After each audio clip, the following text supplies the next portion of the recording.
एक 25 साल की ब्रिटिश जर्नलिस्ट जो पैरानॉर्मल इन्वेस्टिगेशंस पर बेस्ड एक डॉक्यूमेंट्री शूट करने के लिए लंदन आई थी। उसने सुना था कि लंदन का एक फेमस और luxurious antique hotel Langham hotel एम्प्टेड है। कई साल पहले एक डॉक्टर और उसकी वाइफ हनीमून मनाने आए थे। वो दोनों उस होटल के रूम 333 में रुके थे। पर उस डॉक्टर ने उस होटल रूम के अंदर पहले अपनी वाइफ का मर्डर किया और फिर खुद को भी मार डाला। कहते हैं कि तब से रूम 333 में उस डॉक्टर की आत्मा भटकती है। लेकिन एनी की सोच लॉजिकल और एविडेंस बेस्ड थी। उसने अपने करियर में कई बार ऐसे केसेस इन्वेस्टिगेट किए थे जहां उसने कई झूठी और फेक स्टेट लोकेशनेशंस का सच दुनिया के सामने रखा था। उसने सोचा कि वो रूम 333 के इस राज का पता खुद लगाएगी। उसका प्लान था कि वो वहां एक रात गुजारेगी और फिर बाकी केसेस की तरह आगे बढ़ जाएगी। लेकिन उसे नहीं पता था कि यह उसकी जिंदगी का सबसे खौफनाक एक्सपीरियंस होने वाला है। लांगम होटल के मेन एंट्रेंस से चेक इन डेस्क तक का रास्ता सॉफ्ट कारपेटेड फ्लोरिंग और बेहद बड़ी बड़ी पेंटिंग से भरा हुआ था। अपने एक हाथ में एक सूटकेस और दूसरे हाथ में एक कैमरा बैग लेकर एनी रिसेप्शन पर पहुंची। रिसेप्शनिस्ट ने उसे एक बड़ी सी स्माइल दी। लेकिन जब एनी ने रूम 333 के लिए अपना बुकिंग कंफर्मेशन दिया, उस रिसेप्शनिस्ट का चेहरा एक पल के लिए सुन्न सा पड़ गया। उसके हाथों का मूवमेंट रुक गया।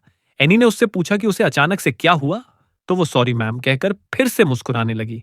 एनी अपने काम की वजह से कई होटल्स में रुक चुकी थी और आजकल लगभग सभी ही होटल्स चाबियों की जगह की कार्ड्स देते थे। इसलिए जब रिसेप्शनिस्ट ने एक अटपटी स्माइल के साथ एनी को एक चाबी दी, तो एनी को थोड़ा अजीब लगा। पूरे होटल में काफी चहल पहल थी, पर होटल के थर्ड फ्लोर का माहौल कुछ अलग ही था। पूरे कॉरिडोर में कोई नहीं था। रूम 333 कॉरिडोर के दूसरे कोने में था।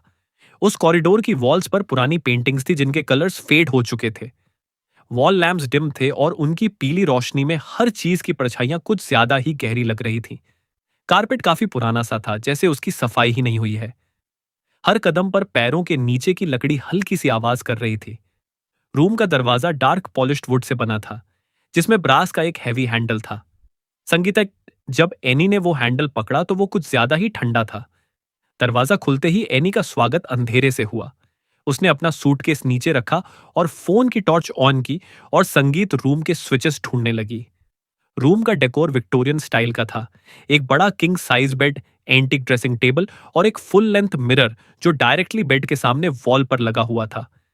उसे फाइनली बेड के पास स्विच बोर्ड मिल गया, पर जैसे ही उसने लाइट्स ऑन की दरवाजे से एक जोर की आवाज आई। एनी चौंक गई और बहुत धीरे से पीछे पलटी। उसने अपना सूटकेस दरवाजे के बाहर रखा था और वो लुढ़क कर गिर गया था। उसने सूटकेस बेड के पास रखकर अपना कोट उतारा, बैग अनजिप किया और अपना रिकॉर्डिंग सेटअप निकालना शुरू किया। हर चीज सिस्टमैटिकली, पहले ट्राइपॉड, फिर कैमरा और फिर माइक सेटअप कर दिया। शाम ढल चुकी, संगीत थी और रात होने लगी थी। एनी ने अपने लिए एक सैंडविच ऑर्डर किया और कमरे के एक कोने में पड़े सोफे पर आराम से बैठ गई। नवंबर का महीना था, इसलिए एनी को थोड़ी सी ठंड लग रही थी। उसने अपने रूम के फायर प्लेस में एक छोटी सी आग जलाई और अपने लैपटॉप पर होटल रूम की गोस्ट साइटिंग्स पर रिसर्च करने लगी। उसका प्लान सिंपल सा था। वो उस रात रूम को रिकॉर्ड करेगी और अपने एक्सपीरियंस को रिव्यू करेगी। उसने सारा इंतजाम कर लिया था। कैमरा रोलिंग था, माइक ऑन था और एनी इंटरनेट की दुनिया में खो चुकी थी। उसे भी पता नहीं चला कि कब उसकी आंख लग गई। कुछ देर बाद एनी के दरवाजे पर एक नोक हुई और एनी की नींद खुल गई। नींद में एनी को कुछ समझ नहीं आया, पर तभी वो नोक की आवाज फिर से आई। इस बार एक आदमी की आवाज के साथ, योर रूम सर्विस मैडम। लेकिन एनी ने तो सिर्फ एक सैंडविच मंगवाया था जो बहुत पहले ही डिलीवर हो गया था। कंफ्यूजन में एनी थी। शायद किसी और का ऑर्डर उसके रूम में आ गया था। एनी ने दरवाजे के पीप होल से बाहर देखने की कोशिश की। बाहर एक बटलर खड़ा था। उसके हाथ में एक ट्रे थी जिस पर एक प्लेट रखी थी और वो एक बड़ी सी लिड यानी एक ढक्कन से कवर्ड थी। एनी ने दरवाजा खोला और उस बटलर से कहा कि उसने कुछ ऑर्डर नहीं किया है। पर उस बटलर ने कहा कि वो एनी का ही ऑन ऑर्डर है और उसने यह कहते ही प्लेट के ऊपर से लिड हटाई, जिसे देखकर एनी के होश उड़ गए। उस ट्रे के ऊपर एक प्लेट थी और उस प्लेट पर एनी का कटा हुआ सर रखा हुआ था। वो देखकर एनी की चीख निकल गई और पल भर के लिए उसकी आंखें बंद हो गईं। जब एनी ने फिर से आंखें खोली तो वो बटलर हवा में कहीं गायब हो गया था और पूरे कॉरिडोर में उसके अलावा कोई नहीं था। एनी को कुछ समझ नहीं आया। एनी ने तुरंत अपने रूम का दरवाजा बंद किया और अपने कैमरे की रिकॉर्डिंग चेक करने लगी और उसके कैमरे का कार्ड करप्ट हो गया था। यह कैसे पॉसिबल था? सेटअप के टाइम एनी ने सारे डिवाइसेस क्रॉस चेक किए थे। उसने अपना वॉइस रिकॉर्डर चेक किया, उसमें भी कुछ रिकॉर्ड नहीं हुआ था। ना ही नॉकिंग की आवाज और ना ही उस बटलर की। सिर्फ दरवाजा खुलने और बंद होने की और एनी के चीखने की आवाजें रिकॉर्ड हुई थीं। उस समय रात के 1 बजे बज रहे थे। फायरप्लेस में आग अब भी जल रही थी, पर उस कमरे की ठंड बढ़ती ही जा रही थी। एनी को कुछ समझ नहीं आ रहा था, इसलिए वो बेडरूम में गई और अपना मुंह पानी से धोने लगी। तभी उसे अपने सामने शीशे में कुछ बेहद भयानक दिखा। उसके ठीक पीछे एक डरावना सा आदमी खड़ा था जिसके लंबे लंबे नाखून थे। ऐसा लग रहा था कि उसका चेहरा सड़ चुका है। उस आदमी ने विक्टोरियन एरा के कपड़े पहने हुए थे, जो जगह जगह से फटे हुए थे। ऐसा लग रहा था कि वो वही डॉक्टर है जिसकी कहानी एनी ने पढ़ी थी। उसके हाथ एनी की ओर बढ़ने लगे, मानो वो एनी का गला दबाने वाले हों। लेकिन एनी जैसे ही पलटी, उसने देखा कि वहां कोई नहीं है। एनी को अब बहुत डर लगने लगा था।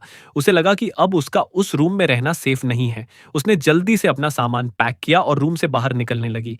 पर अब रूम का दरवाजा खुल ही नहीं रहा था। ऐसा लग रहा था कि जैसे किसी ने एनी को उस कमरे के अंदर लॉक कर दिया है। तभी उस रूम 333 की सारी लाइट्स फ्लिकर करने लगी। उन फ्लिकरिंग लाइट्स में एनी को वो भयानक आदमी फिर दिखाई दिया। उसका पूरा शरीर सफेद था और उसकी आंखें पीली। वो आदमी अब धीरे धीरे उसके पास आ रहा था। तभी एनी जोर जोर से मदद के लिए चीखने लगी। चीखों की आवाजें सुनकर होटल के 2-3 स्टाफ मेंबर्स एनी के रूम में आ गए। उन्होंने जो देखा उसे देखकर उसकी लहू कांप गई। एनी बाथरूम के शीशे में अपना सर मार रही थी और जोरों से चिल्ला रही थी। शीशा लगभग पूरी तरह टूट चुका था और एनी के चेहरे में घुसा हुआ था। उस रूम में एनी के अलावा कोई भी नहीं था। उन्होंने किसी तरह एनी को शीशे से पीछे खींचा। एनी पागलों की तरह चीख रही थी। स्टाफ ने उसके हाथ पैर पकड़ लिए और कुछ ही पलों में एनी बेहोश हो गई। जब उसे होश आया तो वो होटल के मेडिकल रूम में थी। उसने अपने साथ हुआ पूरा किस्सा बताया। उसने कहा कि वो भयानक दिखने वाला आदमी उसका सर पकड़कर बार बार उसे शीशे में मार रहा था।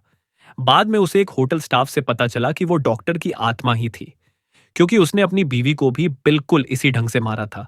इस इंसिडेंट के बाद एनी ठीक तो हो गई, लेकिन वो शायद ही कभी होटल लैंगम के उस स्टेड रूम 333 को भूल पाएगी। अगर आपको ये वीडियो अच्छी लगी तो हमारा चैनल खूनी मंडे सब्सक्राइब करना बिल्कुल मत भूलना।